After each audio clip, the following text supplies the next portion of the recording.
the gravity is not just that apple falling from the tree, right? One of the things is about momentum. Now, momentum is looked at, if I had a Newton's cradle again, adjust my balls or my pendulum or anything like that. So within the mass responding to gravity, that's what gives us momentum, right? Or the thrust behind it gives us the momentum. But the lack of looking at rotation, however, we have movement from the inside out. Between Newton and Einstein, they had most of it down, which they do as far as the calculations to a mass, right? But what I'm trying to show you is that, yes, we're a mass, but we're a living organism, and the way we organize around gravity is different. We also have to understand where movement comes from.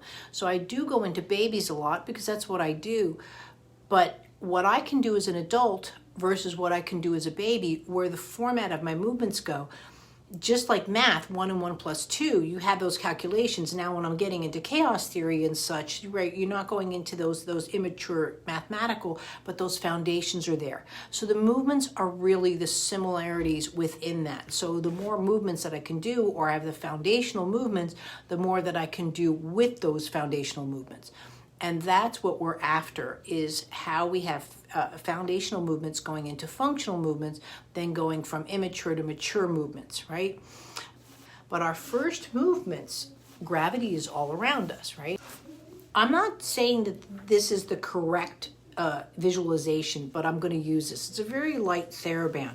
But gravity on us, in a sense, is around 14.7 psi when a baby is first born. And when astronauts come back to space. I mean, again, you go back to Colonel Chris Hadfield, says outright, I didn't know you used your tongue in gravity. And that's what's not recognized by our space programs around the world, not just NASA, but the Russians and so forth. They go based off of, if you were stronger, you can oppose gravity.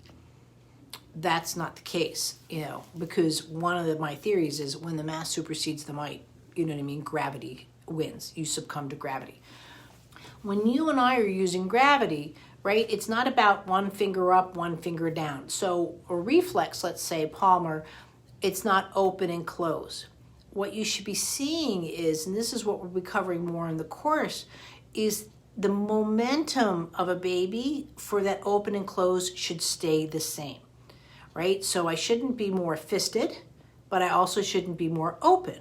Right? That momentum that's going in and out. So if you look at my hands work, right, and I'm so used to this, they're like seaweed. And when I'm working with someone, I'm not grabbing onto their system and manipulating them, right? I'm in a sense like space bending around that system.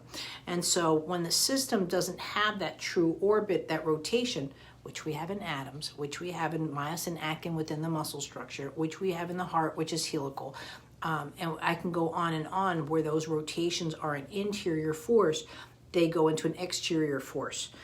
I'm not using muscle mass to push this TheraBand away. I get it that muscles are involved. What it is, in a sense, that with gravity, when I'm doing this and doing this, so even when I do this, now gravity comes here and comes back. So gravity is a constant within that organization. Now, when we get traumatized, somewhere in our system where that rotational response is not there, now we have to push that away. So when you're looking at your baby, there's really not much difference. Again, you might see this as a weighted blanket, but really start to look at this as gravity.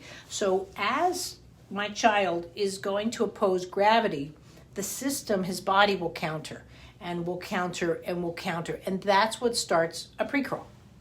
It's really that opposition to gravity using rotational movements. Now, if the rotation's not there in my baby, let's say we're now at risk for cerebral palsy and we're going into a startle, right?